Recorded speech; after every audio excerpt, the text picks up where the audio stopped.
예, 우리가 주님을 믿는다 하지만 어떤 식으로 믿어야 되는가? 그 마음을 다하여 믿으라고 그랬습니다. 근데 믿음의 대상이 아닌 것을 우리가 믿을 수가 있습니다. 오늘 170번 믿음과 약속에서는 정말 어떤 방법으로 여호와를 섬기고 신뢰해야 되는가? 이 말씀을 듣는 모든 분들이 이 축복 누리기를 주님의 이름으로 축원합니다. 170번 믿음과 약속. 잠언서 3장 5절에 보면 너는 마음을 다하여 여호와를 신뢰하고 내 명철을 의지하지 말라. 그리고 너는 범사의 글을 인정하라. 그러면 내 길을 지도하시라고 그랬습니다. 자, 우리가 사람들에게 믿음의 대상이 될 만한 가치가 없는 것이 무엇일까요? 많이 있습니다. 자, 그래서 오늘 잠언서 3장 5절은 마음을 다하여 여호와를 의지하라. 그런데 마음을 다하지 못하고 이렇게 섬길 수가 있습니다. 그리고 범사의 글을 인정하라고 했습니다. 그때 하나님은 내 길을 지도하시라고 말씀하셨습니다. 자, 그러면서 스스로 지혜롭게 여기지 말고 여호와를 경외하며 그리고 악을 떠나라고 말씀했습니다. 자, 잠언서 9장 10절에 보면 여호와를 경외하는 것이 지혜의 근본이요 거룩하신 자를 아는 것이 명철이라고 그랬습니다. 잠언서 1장 7절에도 보면 여호와 경외하는 것이 지식의 근본이라. 그리고 미련한 자는 지혜와 훈계를 멸시한다고 그랬습니다. 자, 우리가 욥기서 28장 28절에 보면 또 사람에게 말씀하셨습니다. 보라, 주를 경외함이 지혜요 또 악을 떠남이 명철이라고 그랬습니다. 많은 사람이 여호와를 제대로 섬기지 못하고 결국 주님을 제대로 섬기지 못할 때가 많이 있습니다. 자, 그런데 이사야서 11장 2절에 보면 자, 지혜를 얻고 지식을 얻고 명철을 얻는 방법이 어디에 있을까? 욥기서 28장 28절에 보니까 사람에게 말씀하시기를 주를 경외함이 지혜요 악을 떠남이 명철이지라. 많은 사람들이 지혜와 지식과 명철을 얻기를 위해서 기도하고 있습니다. 자, 우리가 이사야서 11장 2절에 보면은 이새의 줄기에서 한 싹이 나면 그 뿌리에서 한 가지가 나서 결실할 것이요 그의 위에 여호와의 영 지혜와 총명의 영이요 모략과 재능의 영이요 지식과 여호와를 경외하는 영이 강림하시라. 예수님께서 이 땅에 태어나실 때 어떤 축복을 받습니까?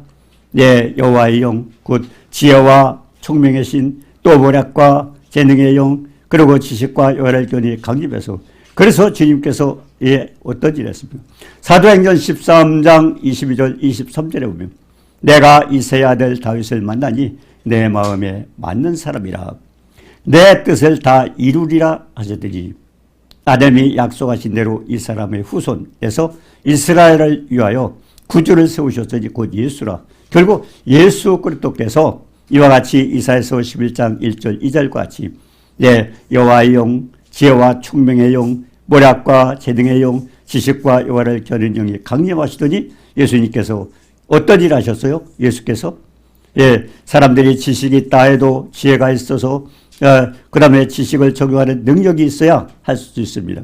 지식이 있다고 되는 게 아니죠. 지혜가 있어야 지식도 활용할 수 있고 그리고 또 적용하는 능력이 있어야 활용할 수 있습니다. 그래서 명철을 주셔야 된다. 재주 있고 사리에 밝게 사용할 수 있다는 것입니다. 그래서 지혜와 지식과 명철을 달라고 기도하라고 그렇게 합니다. 자, 신명기 4장 6절 7절에 보면요. 너희는 지켜 행하라. 이것이 여러 민족 앞에서 너희 지혜요 너희 지식이라. 그들이 이 모든 규례를 듣고 이르기를 이 큰 나라 사람은 과연 지혜와 지식이 있는 백성이로다. 누굽니까? 이스라엘 백성들이죠. 7절에 우리 하나님 여호와께서 우리가 그에게 기도할 때마다 우리에게 가까이 하심과 같이 그 신이 가까이 함을 얻은 큰 나라가 어디 있느냐. 여기서 우리가 깨달을 게 뭡니까? 지혜를 얻고 이스라엘 백성들이 그러고 지식이 있는데 어떻게 지혜와 지식을 얻는 백성들일까?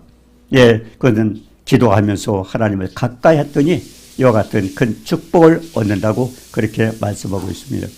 자, 그러면 어떻습니까? 우리에게 주님을 가까이 하고 지혜와 지식을 얻고 그렇게 해서 우리가 정말 주님을 섬겨야 한다는 겁니다. 그래서 이와 같이 하는 것은 히브리 사람들을 생각을 해봅니다. 자녀 교육 그리고 종교 교육의 기본 단위가 가정이며 가정을 통해서 종교 교육을 하고 그리고 자녀 교육을 하고 있습니다.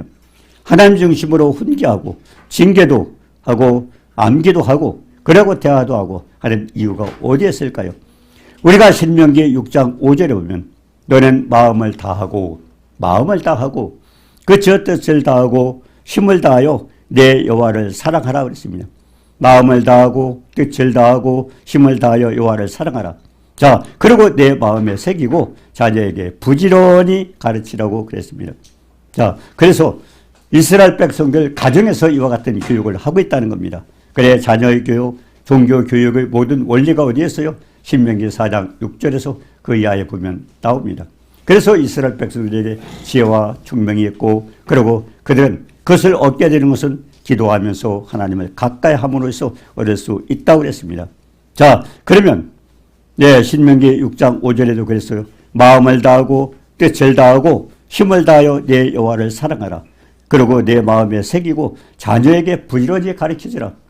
결국 종교 교육이죠. 그리고 이사야서 11장 1절에 예수 그리스도께서 어떻게 역사하셨는가요?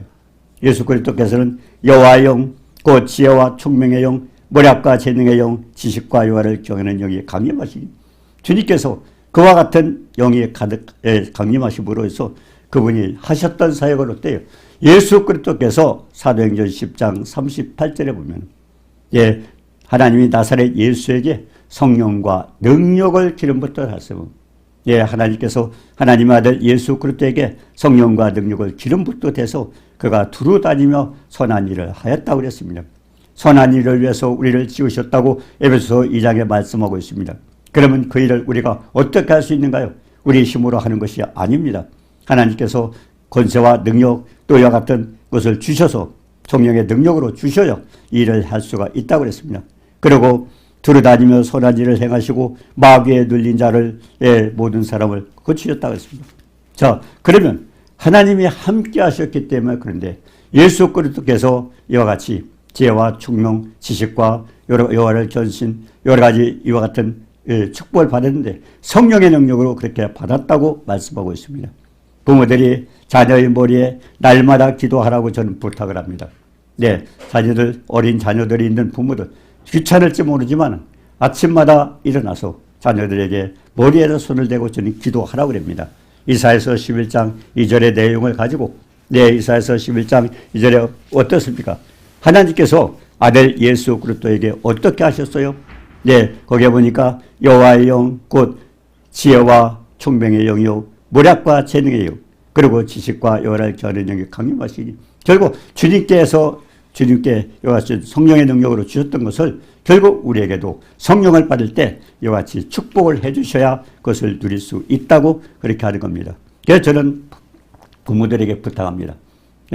약간 힘들지는 모르지만 어린 자녀들을 어려서부터 매일 머리에 손을 대고 이와 같이 이사야서 11장 2절 말씀을 넣고 기도를 해주라고 저는 그렇게 말씀하고 있습니다. 마음을 다하고 여호와를 신뢰하라고 그렇게 하셨는데 결국 하나님의 도우심을 얻기 위해서는 그게 필요합니다. 자, 우리가 에레미야 17장 9절에 보면 에레미야 17장 9절 10절입니다. 만물보다 거짓되고 심히 부패한 것은 마음이라 누가 능히 이를 알려오바는 아담이 범죄하면서 창세기 17장 창세기 2장 17절에 보니까 하나님 말씀을 결국 선악을 알게 하는 열매를 따먹지 마라. 먹으면 종종 죽으리라고 그랬습니다. 근데 따먹었어요. 근데 왜 그렇게 했을까요? 아담이 범죄하면서 거짓되고 심히 부패한 것은 아담 범죄로 인해서 온 인류가 죄를 졌습니다. 왜 그러냐면 하나님의 형상으로 아담을 지으셨지만 아담은 하나님 말씀을 불순종하면서 하나님께서 부르셨잖아요. 아담아 내가 어디냐 부르실 때 아담이 뭐라고 그랬습니까? 내가 버섯섭으로 두려워하여 숨었나이다. 무엇을 벗었나요? 하나님의 말씀의 옷을 벗은 겁니다.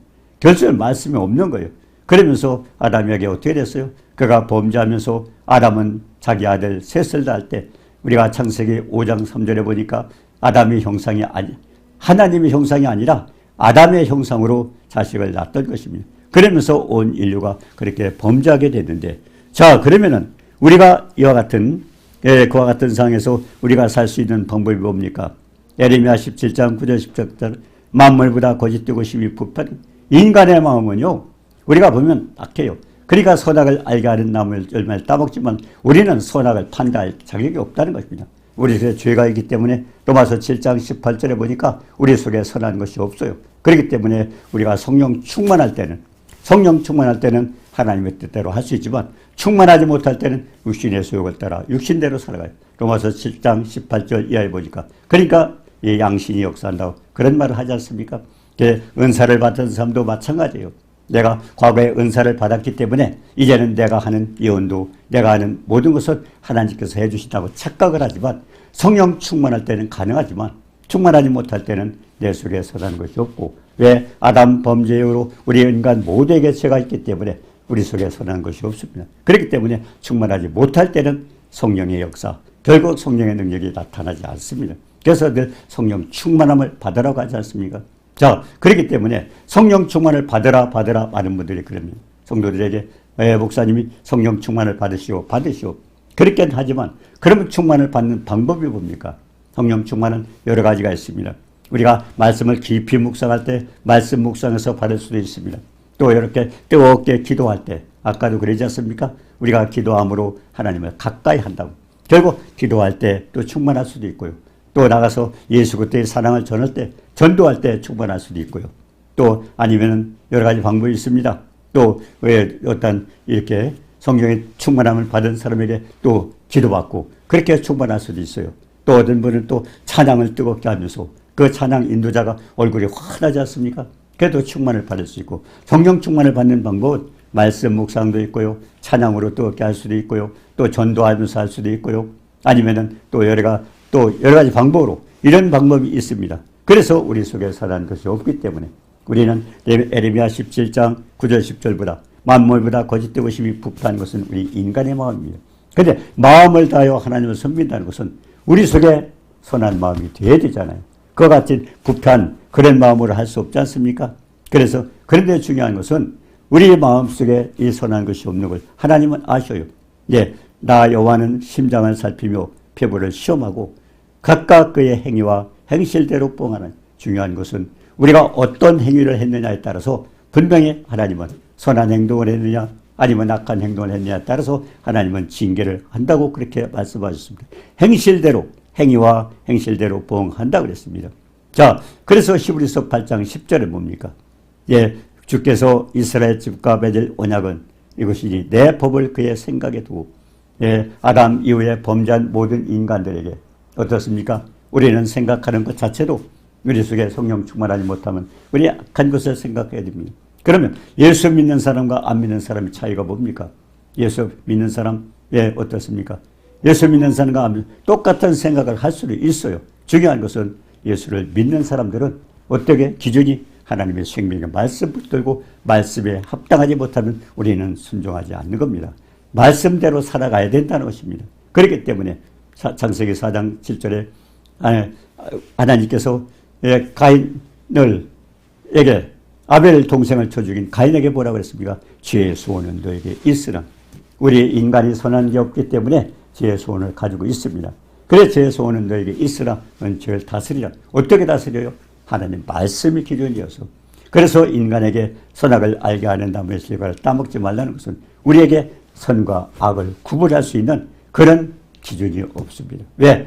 우리 속에 선한 게 없기 때문에 기준 자체가 내 마음 내 뜻대로 하기 때문에 그게 선한 것이 아닙니다. 그렇기 때문에 중요한 것은 죄의 소원은 내게 있으나 어떤 사람이나 마찬가지입니다. 믿음이 있다는 사람도 마찬가지로 죄의 소원이 있을 수가 있습니다. 그러나 중요한 것은 하나님 말씀을 붙들고 우리가 선한 것이 아니면 행하지 않는 겁니다. 그래서 죄의 소원은 너에게 있으라 넌 죄를 다스리라고 그렇게 말씀했습니다. 자, 그러면 선하게 살 수 있는 방법이 뭘까요? 예, 우리 하나님께서 말씀하셨어요. 네, 이제 주께서 이스라엘 집과 영적 이스라엘 얘기하는 거죠. 예수 믿는 모든 사람들에게 말합니다. 거기에 뭐라고 쓰냐? 맺을 언약은 내 법을 그들의 생각에 두고 우리가 육신의 생각, 그 생각을 가지고는 하나님을 숨길 수가 없습니다. 네, 로마서 8장 5절 이하에 보니까 뭐라고 그랬습니까? 예, 육신을 따라가는 사람은 어떤 생각 자체가 잘못됐어요. 그래서 육신의 생각은 사망이요 영의 생각은 생명과 평안이라고 했습니다. 내가 어떤 생각을 하느냐에 따라서 결과가 어떻게 되느냐. 가장 중요한 것은 육신의 생각 가지고는 하나님 말씀에 순종할 수 없다는 겁니다. 그래서 먼저 중요한 것은 내 법을 내 생각에 두고 우리의 생각이 바뀌어져야 됩니다. 생각이 바뀌어져야 됩니다. 예수 믿는 사람들이 얼마나 많고 믿는다 하고 있습니다. 예, 하나님은 사랑한다고 다 합니다. 교회 다니는 모든 사람들에게 물어봐요. 나는 하나님을 사랑합니다. 하나님을 믿습니다. 근데 사랑합니까? 입으로는 다 해요. 사랑한다고. 근데 분명한 것은 우리가 성경 말씀 요한복음 14장 21절에 뭐라고 했어요? 나의 계명을 가지고 지키는 자라야 나를 사랑하는 자니. 하나님 말씀은 사랑한다면 하나님 말씀은 지켜요. 나의 계명을 가지고 지키는 자라야 나를 사랑하는 자니. 나를 사랑하는 자는 아버지의 사랑을 받을 것이요 나도 그를 사랑하여 그에게 나타나는. 우리가 하나님을 사랑하는 기준은 뭡니까? 말씀을 지키는 겁니다.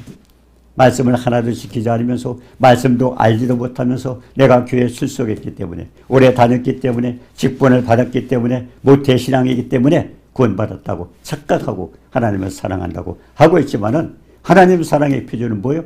계명을 가지고 지키는 자라야 나를 사랑하는 자예요. 자, 그런 사랑할 때는 아버지도 그를 사랑하고 그 다음에 뭡니까? 그에게 나를 나타내리라. 주님을 체험했느냐는 겁니다. 예, 주님은 우리 삶 속에서 함께 하기 바랍니다. 요한복음 14장 12절에 그랬잖아요. 예, 나를 믿는 자는 나야 하는 일을 저도 할 것이요 우리가 큰 것도 하리니. 주님이 하셨던 일을 우리가 할 수 있어요. 왜? 주님은 하늘과 땅과 땅 아래 든 모든 만물을 예수님의 무릎 꿇게 하신 위대하신 그 전능하신 이름을 우리에게 주셨어요. 그리고 승천하셨잖아요. 예, 근데 그 이름의 권능이 어떤 거예요? 빌립보서 2장 9절 10절 같이 지극히 큰 이름을 주셔서 하늘과 땅과 땅 아래 든 모든 만물이 예수 이름에 무릎 꿇게 했던 그 엄청난 이름을 우리에게 주고 가셨어요. 그럼 우리는 그 이름으로 수없이 기도합니다. 그 이름으로 명령을 합니다. 제가 과거에 어떤 일이 있어요. 제가 공원에 갔는데 어떤 연세가 많으신 할머니가 오시더니 저보고 예수 믿으라고 그래요. 예, 저는 예수 믿습니다. 저는 목사입니다. 그랬더니 자기는 그래요. 나는 목사의 어머니입니다. 내 두 아들이 목사입니다. 그래서 제가 여쭤봤어요. 그러면서 나는 권사입니다. 그럼 권사님은 기도할 때 어떻게 하셔요? 그래서 이렇게 기도 내용을 하고서 예수님의 이름으로 기도합니다. 그러면 예수님으로 권사님이 부르셨던 그 예수 이름이 어떤 이름인지 아셔요? 그랬더니 그러면 그냥 예수님 하나님의 아들 이름이죠. 그 이름의 권능에 대해서 알고 있습니까? 그래서 그럼 목사님은 어떻게 알고 있습니까? 하늘과 땅과 땅에 든 모든 만물을 예수 이름으로 무릎 꿇게 하신 그 엄청난 이름이라 그러면 뭡니까? 모든 하늘 땅의 어떤 것도 예수 이름으로 명령하면 순종 복종하게 되어 있습니다. 그렇기 때문에 귀신도 뭡니까? 네? 예수 그리스도 이름으로 명하노니 귀신이 떠나가 너가지 않습니까? 예수로 명하는 질병도 치료되지 않습니까? 이와 같은 역사가 어떻게 일어나요? 그 질병도 아니면은 마귀도 뭘 알아요? 예수님의 이름의 권능을 알고 있습니다. 근데 우리가 그 이름을 사용하는 우리 사람들은 모르고 있는 거예요. 그냥 시험 삼아 하는 거예요. 10년을 믿어도 20년을 먹어도 아무 체험이 없는 겁니다. 왜 그럴까요? 그 사람이 하나님을 사랑하고 있는 겁니까? 그 이름에 결국 예수 이름에 대한 의미를 바로 깨닫고 있습니까? 주님은 말씀하셨어요. 예, 마태복음 16장 보니까 많은 세상 사람들이 나를 누구라 하느냐. 그리고 제자들에게 너는 나이를 누구라. 왜 그럴까요? 주님을 알지 못하고는 우리가 제대로 섬길 수가 없어요. 제대로 주님을 체험할 수 없어요. 그렇기 때문에 주님은 너희는 나를 누구라 하느냐. 제자들에게 너희는 나를 누구라 하느냐. 베드로가 주는 그리스도시오 살아계신 하나님의 아들이다. 네, 그 간단하죠. 그리스도시오 살아계신 하나님의 아들이다. 그리스도의 직분은 예수님의 직분 아닙니까? 예수님은 선지자로 오셨어요. 그리고 사망 권세를 깨시고 3일 만에 부활하셔서 그러고서 40일 동안 계시다가 하늘에 승천하셨어요. 지금 어디 계셔요? 하나님과 우리 인간 사이에 왜 거기에서 대제사장 역할을 감당합니다. 중보자 역할을 하고 계십니다. 다음에 언젠가는 주님은 또 심판자로 또 오셔서 심판자로 계시다고 그랬습니다. 그래서 왕, 선지자, 제사장 세 가지 직분. 그래서 그리스도 예수. 베드로는 뭔가 내용을 안 했는지 모르지만 그렇게 였습니다. 그래서 주님은 내가 복이 있다. 그러면서 주신 축복이 뭡니까? 음부의 권세가 이길 수 없는 교회를 세운다고 했어요. 결국 교회의 일원이 되는 겁니다. 구원받는 하나님 백성이 되는 겁니다. 그러면서 천국 열쇠를 주신다고 했어요. 자, 그렇게 해놓으니까 베드로가 너무 좋은 거예요. 근데 주님이 그와 같은 천국 열쇠를 받고 그리고 음부의 권세가 이길 수 없는 그 교회를 왜 세워지게 된다는 것은 어떻게 됩니까? 내가 이제 제사장과 선지자들에게 고난을 받고 고난을 받고 죽임을 당하고 3일 만에 살아난다고 그랬습니다. 그런데 베드로의 교회는 뭐가 들렸어요? 예, 거기서 고난을 받고가 들리지 않았어요. 내가 죽는다 그랬어요. 죽임을 당하고 그때 정신이 발작 났던 거예요. 아, 내가 예수님을 3년 동안 쫓아다닌 것은 예수님이 왕이 되시면 자기는 장관이라도 해먹기 위해서 마태복음 4장에서 고기를 잡다가 이제 쫓아와서 갖고 그리고 그렇게 믿은 주님이 죽는다고 하니까 왜 그랬습니까? 그래서 주님이 뭐라고 하셨어요? 사탄아 내 뒤로 물러가라. 너는 하나님의 일을 생각지 않고 사람의 일을 생각하는 우리 인간적인 생각을 할 때 육신의 생각을 할 때는 뭡니까? 그런 사망이 결국 사탄에게 조종을 당한 겁니다. 그래서 사탄아 내 뒤로 물러가라 하지 않습니까? 그러면서 주님이 뭐라고 하셨어요? 아무든지 나를 따라오거든 자기를 부인하고 자기 십자가를 지고 날 쫓아라고 했어요. 얼마나 많은 사람들이 예수님을 믿고 주님이라고 했지만 과연 주님이라고 그러면 자기가 뭡니까? 나는 없어요. 난 죽었어요. 예, 우리가 사도 바울이 고백했던 것처럼 내가 그리스도와 함께 십자가에 못 박혀 죽었는 나는 죽었어요. 그래서 또 세례를 받으라고 하지 않습니까? 세례가 뭐예요? 예수 그리스도와 함께 죽고 그래서 물속에 들어가는 겁니다. 죽음을 얘기하는 거예요. 그리고 다시 물속에서 나오면서 부활을 얘기하는 거죠. 자, 그래서 예수님이 고난을 받고 죽임을 당하고 다시 살아났을 때 이와 같은 축복, 음부의 권세가 일 수 없는 교회가 그리고 천국 열쇠가 주어지는데 베드로는 그걸 생각하지 않은 거예요. 그냥 죽으면 큰일 나는데 그럼 주여 죽지 마옵소서. 그러니까 사탄아 내 뒤로 물러가라. 얼마나 많은 사람들이 영적 생각을 하지 않고 사람의 생각으로 합니다. 그렇기 때문에 말씀을 순종하지 않습니다. 수없이 말씀을 읽습니다. 많은 사람이 그러잖아요. 예수 믿고 축복받으세요. 교회 가서 축복받으세요. 예, 말은 합니다. 축복을 어떻게 받는지도 모르고 축복받으라고 합니다. 축복이 뭐였냐? 예, 출애굽기 20장 24절에 그랬잖아요. 내 이름을 기념하는 곳에 예배드리는 장소에서 내가 강림하리니 그 예배드리는 장소에 주님이 강림하셔서 그리고 주님이 뭐라고 하셨어요? 거기서 강림하셔서 내게 복을 주리라. 어떤 복입니까? 하나님 말씀. 목사님을 통해서 선포되는 하나님의 생명의 말씀을 내가 지켜 행할 때 복을 받는 겁니다. 지켜 행할 때. 왜? 지식 속에는 성령이 역사하지 않습니다. 지식 속에는. 예, 뭡니까? 예, 결국 이사에서, 여호수아 1장 8절에도 그랬잖아요. 예, 율법책을 내 입에서 떠나지 마. 지식을 먼저 얻어야 돼. 성경의 지식을 얻어야 돼. 성경 말씀의 진리를 알고. 그 다음에는 중요한 것은 그 말씀을 내가 행하기 위해서는 뭐갑니까? 주야로 묵상하고, 묵상은 뭡니까? 성령의 도움을 받아서, 성령의 감동을 받아가지고 성경책에 기록되지 않습니까? 그럼 기록된 그 성경을 깨닫는 사람도 성령의 감동을 받고, 요한일서 2장 27절에 그랬잖아요. 너희는 주께 받은 바 기름 부음이 놓아야 할 거나 아무도 너희를 가르칠 필요 없고 그의 기름 부음이 모든 것을 가르친다고 했습니다. 결국 성령의 도움을 받아서 내가 그래서 에베소 3장 18절에 그랬습니다. 지식에 넘치는 사랑이라. 십자가를 통해서 보여주신 사랑은 얼마나 큽니까? 넓고 길고 높고 깊은 그걸 19절에 나왔잖아요. 지식에 넘치는 사랑이지만 구체적으로 만다면 넓고 길고 높고 깊은 그 사랑을 깨달아서 내가 움직일 때 그렇기 때문에 생각을 히브리서 8장 10절처럼 내 보을 생각에 두고 생각이 영적으로 바뀌어지고 그걸 마음으로 믿어서 내가 행동으로 옮겨질 때 그때 축복을 받는 것입니다. 그래서 중요한 것은 우리 속에 선한 것이 없어요. 선한 것이 없습니다. 그리고 우리가 행위와 행실대로 보응을 한다고 그랬는데 그게 달라져야 되잖아요. 자, 그러면 하나님의 영이 임하면 어떻게 돼? 마음에 기록하라고 그랬는데 자, 갈라디아서 4장 6절에 보니까 너희가 아들임으로 하나님이 그 아들의 영을 우리 마음 가운데 보내서 아버지라. 많은 사람들이 교회 다니는 사람 아버지 기도합니다. 아버지. 왜 아버지가 되어 있는가요? 왜 하나님을 아버지라 부를 수 있는가요? 갈라디아서 4장 6절에 보니까 너희가 아들인 거로 하나님께서 그 아들의 영을 우리 마음. 그게 성령, 주님의 영, 아들의 영입니다. 그 아들의 영을 우리가 보시기 때문에 우리가 아들이 되고 그리고 우리는 아버지라고 부르는 것입니다. 그래서 아들의 영. 가장 중요한 것은 그래서 이 마음, 주님을 모실 수 있는 마음이 우리가 마음을 다해서 섬겨야 된다는 것을 가르쳐주고 있습니다. 왜 마음을 다해야 되느냐 하는 것입니다. 그냥 적당히 믿으면 되는 게 아니냐. 얼마나 많은 사람이 그렇게 믿고 있지만 주님을 체험합니까? 주님 만납니까? 주님 삶 속에서 나타납니까?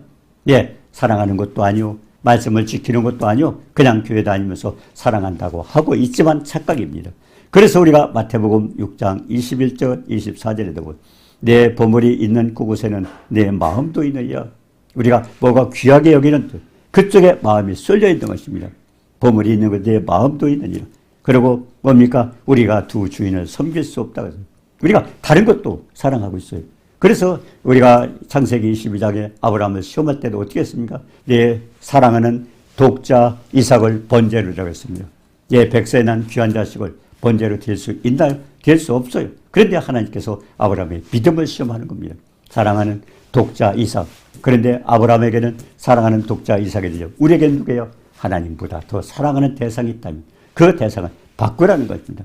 그래서 죽이려고까지 칼을 들고 그 모리아산에 가서 장작단을 쌓아놓고 죽이려고 칼을 들었을 때 그때 하나님이 인정을 하는 겁니다. 이제야 내가 나를 경유하는 줄 알았노라. 그러면서 그때 큰 복을 준다고 약속하지 않았습니까? 그러니까 두 주인을 섬기면 온전히 주님을 섬기지 못하면 우리 마음속에 뭔가 두 주인이 있다면 다른 사랑하는 대상이 있다면 주님을 섬기는 것이 아닙니다. 주님을 역사할 수가 없습니다. 자, 그리고 또 우리가 야고보서 1장 6절 8절에도 그러죠. 오직 마음으로 구하고 믿음으로 구하고 조금 더 의심하지 말라. 의심하는 자는 마치 바람에 밀려 요동하는 바닷물 같이 우리가 기도하면서 의심하면 두 마음을 품고 있는 것입니다. 그리고 이런 사람은 무엇이든지 죽게 얻기를 생각하지 말라 그랬어요. 결국 믿음은 온전한 믿음이 아니면 그렇게 무엇을 기도해도 응답받길 원하지 말라는 겁니다. 두 마음을 품어 얻은지를 정함이 없느니라. 그러면서 기도했는데 응답이 안 돼. 수없이 몇십 년 동안 해도 아무 체험도 없어요. 왜 그럴까요? 우리의 마음은 온전히 마음을 다해서 주님을 섬기는 것이 아니기 때문에 주님이 여기 와 계시는데 온전히 섬기는 게 아니에요. 내 생각대로 다른 것도 섬기면서 믿어봐야 본전이 어떤 분이 그러지 않습니까? 기도를 많이 하면 그래도 많이 그 중에 응답받지 않습니까? 아닙니다. 온전히 마음을 다해서 믿었을 때는 하나님께서 축복하시죠. 그러니까 마음을 다해서 믿지 않기 때문에 그렇습니다. 우리가 고린도서 11장 2절 3절에도 있죠. 사도 바울이 성도들을 위하여 열심히 내는 이유가 뭐라고 그랬습니까? 정결한 처녀로. 정결한 처녀로. 예, 우리가 예수님의 신부입니다. 예, 지금은 많은 사람들이 어머니 하나님도 믿으라고 하지만 어머니 하나님이 있습니까? 성부, 성령, 성자밖에 없어요. 그 세상 사람은 육신적인 생각이 어머니 하나님 믿어라. 예, 어떤 사람들이 그런 얘기를 하지 않습니까? 또 사람들은 그게 어머니 하나님이 있는가 보다 하지만 아닙니다. 그렇기 때문에 우리가 천국에 갔을 땐 정결한 신부로 예수님 신랑이고 우리는 신부로 주님을 만나게 되는 것입니다. 자, 그래서 정결한 처녀로 그리스도께 드리려고 중매하는 거다. 이게 전도하는 것이. 왜? 하와라는 여자는 뱀이 그 간계로 하와를 미혹한 것 같이 너희 마음에 그리스도를 향하는 진실함과 깨끗함, 그 믿음을 옳게 갖지 못하도록 사탄은 계속 우리에게 역사할 수 있기 때문에 그렇습니다. 자, 그래서 깨끗함에서 떠나서 부패할까 해서 우리는 사도 바울이 전도하는 건 정결한 마음으로 주님을 섬길 수 있도록 그렇게 전도한다고 그랬습니다. 자, 저 자신도 그렇습니다. 제가 어떤 때 물질 때문에 제가 교회를 개척하고 1년 안에 재정적으로 힘든 일이 있어서요. 저는 제 방법을 했습니다. 카드를 가지고 어떻게 해서 이렇게 해서 나중에 갚아주면 되지 않겠느냐 근데 하나님께서 카드를 찢으라는 겁니다. 카드를 찢으래요. 네, 기가 막혔어요. 제가 교회를 개척하고 아는 사람도 없어요. 돈 빌릴 때도 없었어요. 그런데 걔들 까지라는. 그래서 불순종하고 며칠 지났는데 카드를 찢으라고 책망을 하는 거예요. 그때 이 카드를 찢으면 안 되는데 근데 그때 하나님이 13년 전에 내 집이 도둑벌이야. 13년 전에. 내가 그때 교회 목사 될 때가 아닙니다. 아니에요. 그때는 신앙생활에도 별로 믿음이 없었어요. 그때 13년에 도둑을 맞았는데 제 가게 수표만 가져간 겁니다. 근데 그때는 몰랐었죠. 13년 후에 하나님 이렇게 책망하실 줄 모르면서 내가 지금 하고 있는 건 악인의 끼라는 겁니다. 예, 네 방법으로 하나님 앞에 기도해서 전능하신 하나님이 해결하는 방법이 아니고 네 멋대로 결국 네 생각대로 한다는 거예요. 결국 인간이 머리가 똑똑한 사람들이 오히려 악인의 꾀를 하고 있다고 그렇게 말씀하고 있습니다. 가 찢었어요. 그때는 눈물을 흘리면서 찢었어요. 찢고 나서 며칠 안 되니까 재정이 올라가는 거예요. 상상이 안 되는 거예요. 그래서 개척한 지 1년 안에 그와 같은 체험을 주셨어요. 오직 모든 것을 기도하고 마음을 다하 기도하라는 겁니다. 그래서 시편 1편에 복 있는 사람은 악인의 길을 따르지 않고 결국 악인의 길, 내가 머리 굴려서 내 멋대로 하지 말라는 겁니다. 모든 것을 빌립보서 1장 7절 8절 거점 아무것도 염려하지 말고 아무것도 염려하지 말고 이것을 하나님이 해주겠다는 겁니다. 사람들은 그럽니다. 문제가 있는데 왜 염려가 안 돼? 이거는 하나님 믿는 게 아닙니다. 염려하지 않아야 주님이 하시는 거죠. 내가 염려하면 내가 해결해야 돼요. 왜? 주님은 뭡니까? 아무것도 염려하지 말고 오직 모든 일에 기도와 간구로 도입할 것을 감사함으로 아뢰라고 했습니다. 가장 중요한 거죠. 그래서 진정으로 우리가 믿음을 갖는다면 온전히 마음을 다해서 주님을 믿고 주님께 모든 것을 맡기는 겁니다. 오늘 마음을 다하여 여호와를 신뢰하고 명철을 의지하지만 내 명철 가지고 내가 무엇을 해결하려고 하지 말라는 겁니다. 우리가 얼마나 많이 그렇게 하고 있습니까? 머리 굴리면서 하다 안 되면 하나님 앞에 기도하는 게 아니라 하나님은 아무것도 염려 범사에 감사함으로 기도를 하라고 그랬습니다. 그럼 모든 지각에 뛰어난 하나님 평강이 그리스도 예수 안에서 너희 마음과 생각을 지킨다고 그랬습니다. 자, 그러면 하나님을 의지하면 그 길을 인도하신다고 그렇게 약속하셨는데 왜? 고린도전서 1장 27절에 그랬잖아요. 하나님께서는 세상에 미련한 것들을 통해서 지혜 있는 자를 부끄럽게 하시고 우리가 지혜로 우리 걸로 하는 게 아니에요. 그래서 내 명철을 의지하지 말고 전적으로 전능하신 하나님께 맡기고 하나님께서 해결해 주도 우리는 감사하라는 것입니다. 오늘 이 말씀은 결국 내가 내 멋대로 하지 말라. 야고보서 1장 6절 8절에 믿음으로 구하고 그리고 조금 더 의심하지 말고 전적으로 하나님께 맡기라는 겁니다. 이 축복 누리시기를 주님의 이름으로 축원합니다. 전능하신 하나님 은혜를 감사. 우리는 모든 것에 한계가 있습니다. 우리가 할 수 없는 것도 많습니다. 아버지께서 독생자 아들까지도 희생하시면서 크신 사랑으로 이와 같이 화목제물로 드리시고 우리를 구원하셨다면 그 엄청난 하나님의 사랑 앞에 그 말씀에 순종해서 전능한 하나님께 의지하고 내가 무엇을 한다고 나서지 말고 결국 전능한 하나님을 온전히 섬기는 그래서 정말 하나님의 능력을 체험하는 축복자가 되도록 도와주옵소서. 예수님의 이름으로 감사드리며 기도드리옵나이다. 아멘.